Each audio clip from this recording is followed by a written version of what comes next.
Hello दोस्तों, intellecto.in के YouTube channel पे आपका स्वागत है। जैसा कि आप लोगों ने पिछली वीडियो में भारत का पश्चिमी घाट और पूर्वी घाट से बनने वाले सारे इंपॉर्टेंट क्वेश्चन देखे थे, ठीक है। तो आज हम क्या करेंगे, नदियों के बारे में कुछ जानेंगे, ठीक है। तो आइए क्लास को शुरू करते हैं, जिसमें हमारा ये रहा पहला क्वेश्चन। ओके, हिमालयी नदियाँ या हिमालयी नदी अपवाह तंत्र में कितनी नदियों को शामिल किया गया है, ठीक है ना। यानी हिमालयी नदी अपवाह तंत्र में कितनी नदियों का अपवाह तंत्र शामिल है। ओके, तो कितनी नदियों का अपवाह तंत्र शामिल है? 3 नदियों का, ठीक है। 3 नदियों का, कौन कौन सी 3 नदियां, ये देख लीजिए। पहली है सिंधु नदी, ठीक है, सिंधु नदी। और दूसरी ब्रह्मपुत्र नदी, ठीक है, ब्रह्मपुत्र नदी। और जो तीसरी है वो है गंगा नदी, ठीक है, गंगा नदी तंत्र, ठीक है। तो इन तीनों नदियों को हिमालयी नदियों के अपवाह तंत्र में शामिल किया गया है, ठीक है ना। चलिए नेक्स्ट क्वेश्चन देखते हैं। सिंधु नदी कहाँ से निकलती है, ठीक है। तो सिंधु नदी कहाँ से निकलती है? सिंधु नदी निकलती है मानसरोवर झील से, ठीक है। चलिए सिंधु नदी के बारे में देखते हैं। सिंधु नदी जो है मानसरोवर झील के समीप, ठीक है ना, ये कहाँ पड़ता है? तिब्बत में, ठीक है। तिब्बत जो कि समय जिसमें चीन का अधिकार है, ठीक है, तिब्बत में स्थित मानसरोवर झील, ठीक है, मानसरोवर झील के समीप चेमा युंगडुंग ग्लेशियर, ठीक है, चेमा युंगडुंग ग्लेशियर से निकलती है, ठीक है, ग्लेशियर से निकलती है। ओके, अगर बात करें कि यह यहाँ से निकलकर फिर किस दिशा में बहती है, तो ये भारत में प्रवेश करती है, ठीक है। भारत में प्रवेश करके फिर यह लद्दाख और जास्कर, ठीक है, लद्दाख व जास्कर श्रेणी के मध्य में बहती है, ठीक है ना। लद्दाख व जास्कर श्रेणी के मध्य में बह करके फिर पाकिस्तान चली जाती है, दोनों श्रेणियों के बीच में बह करके पाकिस्तान चली जाती है और पाकिस्तान में फिर अरब सागर में अपना जल गिरा देती है, ठीक है। अगर बात करें सिंधु की पूरी लंबाई कितनी है टोटल, तो सिंधु की जो लंबाई है वो है 2880 किलोमीटर, ठीक है। अगर बात करें कि भारत में इसका अपवाह क्षेत्र कितने किलोमीटर तक है, तो भारत में जो है ये है 1114 किलोमीटर, ठीक है, 1114 किलोमीटर है। और एक बहुत ही इंपॉर्टेंट क्वेश्चन पूछ लिया जाता है कि सिंधु नदी के किनारे कौन सा वो बसा है शहर, तो वो कौन सा है? लेह, ठीक है, लेह है। या लेह पूछ लिया, लेह किस नदी के किनारे बसा है, ठीक है ना, या किस तट पर पूछ लिया जाता है बसा है, तो ये दाएं तट पर है, ठीक है। लेह सिंधु नदी के दाएं तट पर बसा है, ठीक है, किस तट पर? दाएं तट पर, ठीक है। अगर बात करें सिंधु की सहायक नदियों की, ठीक है, तो सिंधु की सहायक नदी है गिलगित, ठीक है, गिलगित है, ओके, नुब्रा नदी है, ठीक है, नुब्रा नदी है, ओके। उसके बाद झेलम है, झेलम है, चिनाब है, ठीक है, चिनाब है, रावी नदी है, सतलज नदी है और व्यास नदी है, ठीक है। ये सिंधु नदी की सहायक नदियां हैं, ठीक है। सिंधु नदी से जितने भी इंपॉर्टेंट क्वेश्चन बन रहे थे वो सारे ये रहे, ठीक है। चलिए नेक्स्ट क्वेश्चन देखते हैं। सिंधु जल समझौता कब हुआ था, ठीक है। जो सिंधु जल समझौता हुआ था वो हुआ था 1960 में, ठीक है। ऑप्शन नंबर बी एकदम सही है। 19 सितंबर 1960 में हुआ था। उस समय अपने यहाँ के जो प्रधानमंत्री थे वो कौन थे? पंडित जवाहरलाल नेहरू, ठीक है। और पाकिस्तान के जो राष्ट्रपति थे वो थे आयूब खान, ठीक है। 19 सितंबर 1960 में हुआ था। कौन थे प्रधानमंत्री उस समय? जवाहरलाल नेहरू, जवाहरलाल नेहरू, ठीक है। ये प्रधानमंत्री थे भारत के तरफ, भारत के यहाँ से, ठीक है। इन्होंने मतलब इन दोनों लोगों के बीच में हुआ था, जवाहरलाल और आयूब खान, ठीक है, जो वहाँ के राष्ट्रपति थे, ठीक है, आयूब खान, ठीक है। चलिए नेक्स्ट क्वेश्चन देख लेते हैं। ब्रह्मपुत्र नदी की लंबाई कितनी है, ठीक है।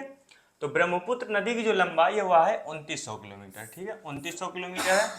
अगर ब्रह्मपुत्र के उद्गम की बात करें तो यह भी वहीं से निकलती है जहाँ से सिंधु नदी निकलती है, ठीक है। तो ब्रह्मपुत्र नदी क्या है, सिंधु नदी इधर की तरफ बह जाती है, ठीक है ना, पश्चिम की ओर, और ये बहती है पूर्व की ओर, ठीक है।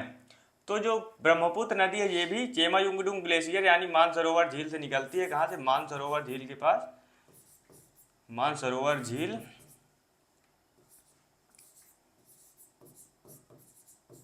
झील के समीप चेमायुंगडुंग ग्लेशियर से, ठीक है।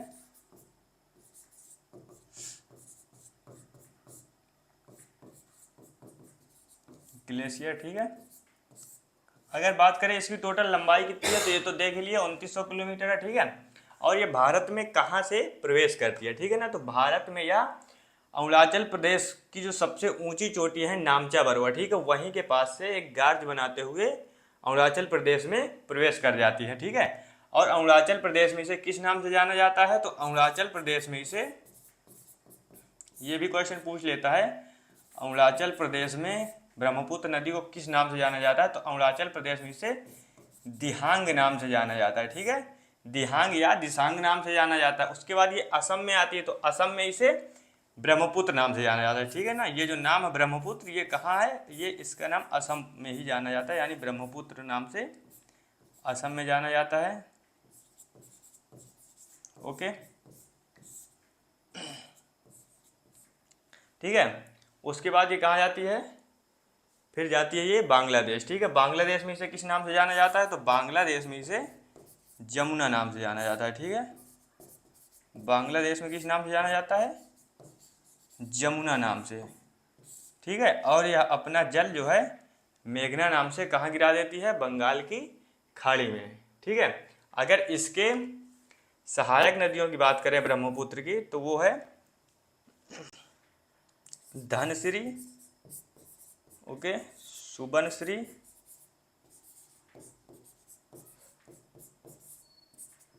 ओके, उसके बाद तीस्ता नदी, और इसकी मेघना भी सहायक नदी है, ठीक है, ओके। तो ये इसकी जो है सहायक नदियां हैं, ठीक है। चलिए नेक्स्ट देखते हैं क्वेश्चन। श्रीनगर किस नदी के तट पर बसा हुआ है, ठीक है। तो श्रीनगर जो है वह है झेलम नदी के तट पर, ठीक है, झेलम नदी के तट पर बसा हुआ है। अगर झेलम की बात करें तो झेलम का उद्गम स्थान कहाँ से है, तो यह इसका उद्गम स्थान जो है बेरी नाग झील के समीप, ठीक है, बेरी नाग झील के समीप एक झील और पड़ती है जिसका नाम है शेषनाग झील, ठीक है। क्या नाम है, शेषनाग झील, शेषनाग झील, वहीं से इसका उद्गम है, ठीक है। अगर इसके मुहाने की बात करें तो झेलम नदी जो है पहले चिनाब नदी में मिलती है, और फिर चिनाब नदी के साथ इसका जल सिंधु घाटी, वो सिंधु नदी में मिल जाता है, ओके। चलिए नेक्स्ट क्वेश्चन देख लेते हैं। किस नदी को हिमाचल प्रदेश में चंद्रभागा नाम से जाना जाता है, ठीक है। तो हिमाचल प्रदेश में चिनाब नदी को चंद्रभागा नाम से जाना जाता है, ठीक है। तो चिनाब नदी की अगर बात करें कहाँ से निकलती है, तो यह हिमाचल प्रदेश में एक दर्रा है जिसको, इसका नाम है बारालाचला दर्रा, ठीक है, बड़ा लाचला दर्रा, ठीक है, वहीं से यह निकलती है, ठीक है। कौन सी नदी, चिनाब नदी, और यह सिंधु की सबसे बड़ी सहायक नदी है, ठीक है ना। सिंधु की सबसे बड़ी सहायक नदी कौन सी है, चिनाब, ठीक है, सिंधु की सबसे बड़ी सहायक नदी,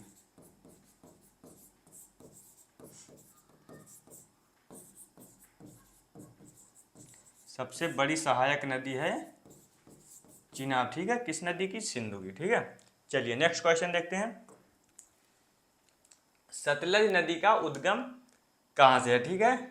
तो जो सतलज नदी है उसका उद्गम है राकसताल झील। ठीक है, राकसताल झील कहाँ है? यह भी तिब्बत में है। ठीक है, कहाँ है? तिब्बत में। तिब्बत में यहीं से यह नदी निकलती है और भारत में ये प्रवेश करती है सिपकिला दर्रा से। ठीक है, सिपकिला दर्रा से होते हुए यह भारत में प्रवेश करती है। ठीक है, किस दर्रे से? तो सिपकिला दर्रा से।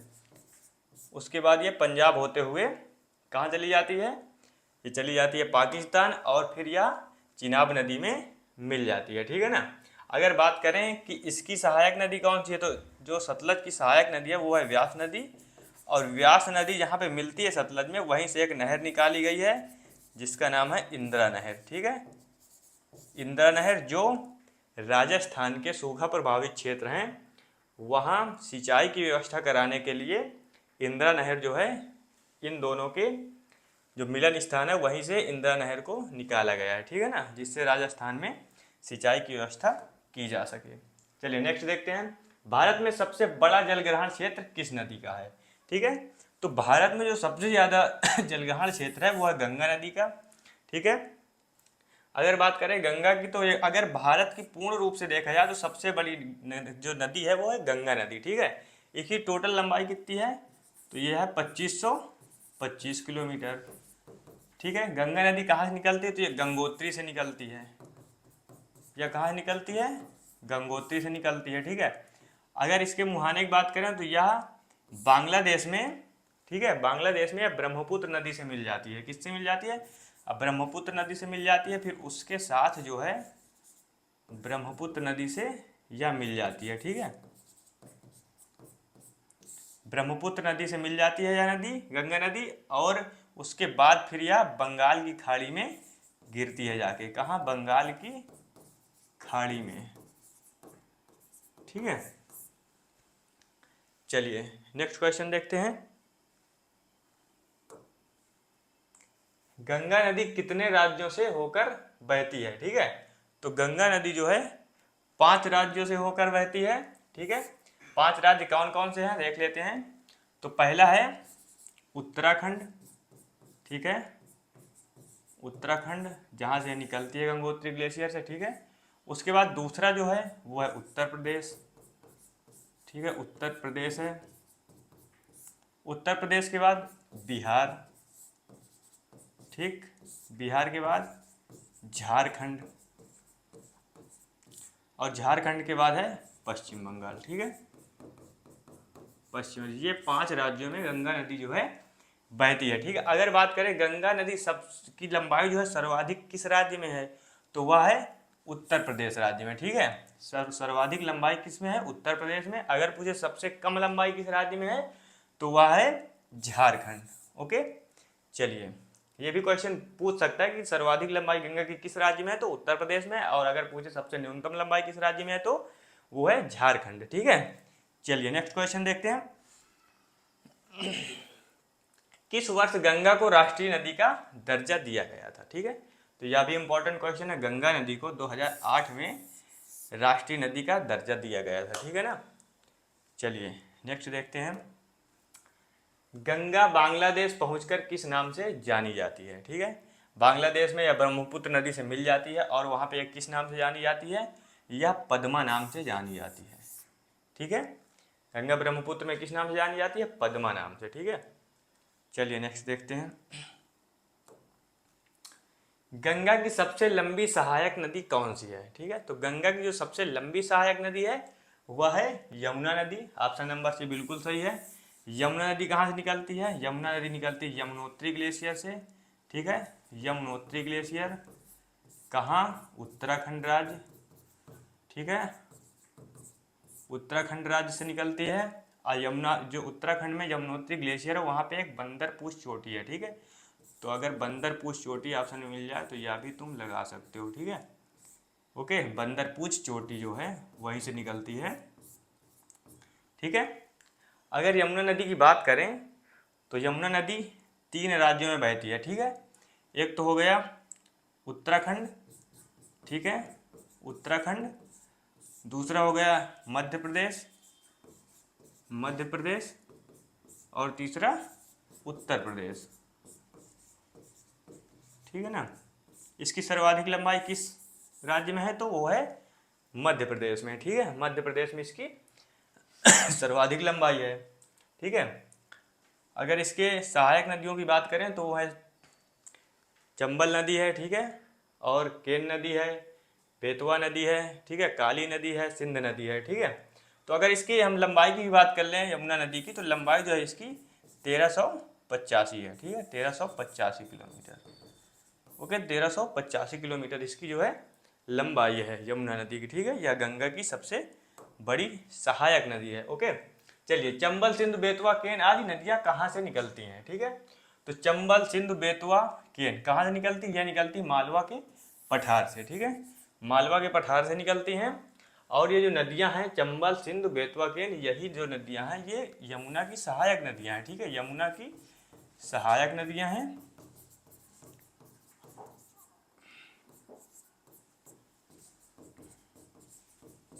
नदियां, ठीक है, और मालवा के पठार से निकलती हैं ये। चलिए नेक्स्ट देखते हैं, सोन नदी का उद्गम कहाँ से है, ठीक है। सोन नदी यानी कहाँ से निकलती है, तो जो सोन नदी निकलती है वह निकलती अमरकंटक चोटी से, ठीक है, अमरकंटक चोटी से निकलती है सोन नदी, ठीक है। चलिए नेक्स्ट क्वेश्चन देख लेते हैं।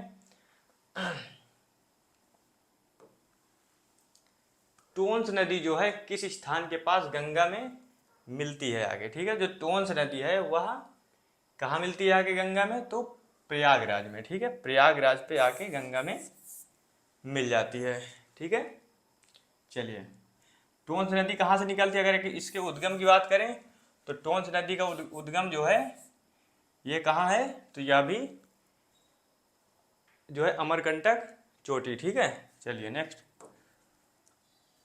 रामगंगा किस स्थान के पास गंगा में मिल जाती है, ठीक है। रामगंगा किस स्थान के पास गंगा मिल जाती है, तो रामगंगा मिलती है कन्नौज में, ठीक है। रामगंगा कहाँ आके मिल जाती है, कन्नौज में आके मिल जाती है, ओके। कौन सी गंगा की एकमात्र सहायक नदी है जो मैदानी भाग से निकलती है, ठीक है, तो वह गोमती नदी है, ठीक है।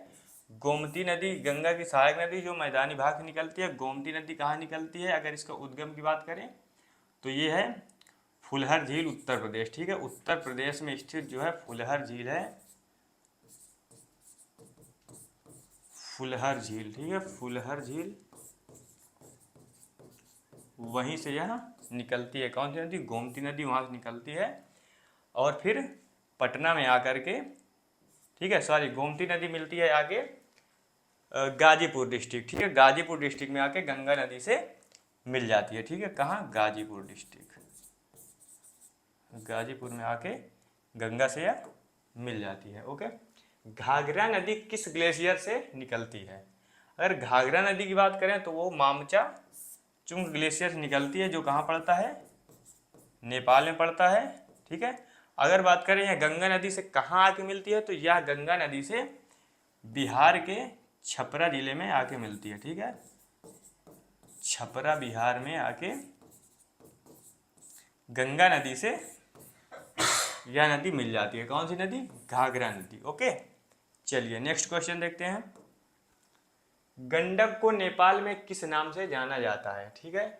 तो जो गंडक नदी है वह नेपाल में इसको शालिग्राम नाम से भी जाना जाता है और नारायणी नाम से, यानी इसका सही ऑप्शन हो जाएगा उपयुक्त दोनों, ठीक है, दोनों इसका सही आंसर हो जाएगा। अगर बात करें गंडक नदी कहाँ पे आके मिलती है, गंगा नदी तो पटना में आके मिलती है, ठीक है, कहाँ पे, बिहार का जो बिहार की राजधानी है पटना में आकर यह मिलती है, ठीक है। और निकलती कहाँ से है, तो यह नेपाल से निकलती है, ठीक है। चलिए, और नेपाल में इनको शालिग्राम और नारायणी नाम से जाना जाता है, ठीक।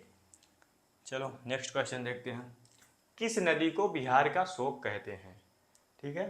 तो वो है कोसी नदी, कोसी नदी को बिहार का शोक कहते हैं। कोसी नदी कहाँ निकलती है, नेपाल से निकलती है, ठीक है, नेपाल से निकलती है और बिहार में आकर यानी कि गंगा नदी से मिल जाती है। इसको क्यों कहते हैं, गंगा नदी से, गंगा की सहायक नदी है, ठीक है। कोसी नदी को क्यों कहते हैं बिहार का शोक, क्योंकि यह तिरछे रास्ते, टेढ़े मेढ़े, यानी यह अपना रास्ता बदल देती है, ठीक है ना। रास्ता बदलने के कारण इसको, और जब रास्ता बदल जाता है तो जहाँ सूखा प्रवाह होता है वहाँ भी ये अचानक आ जाती है, इसलिए क्या होता है वहाँ पे तबाही मचा देती है, इसलिए बिहार का इसे शोक कहते हैं। ठीक है, कोसी नदी को। चलिए आज इतने ही क्वेश्चन थे। ठीक है, और इन सभी क्वेश्चन को आप लोग अच्छे से देख लीजिएगा और इनको 2-3 बार रिपीट कर लीजिएगा, क्योंकि ये सारे क्वेश्चन इंपॉर्टेंट है। ठीक है, तब तक के लिए धन्यवाद।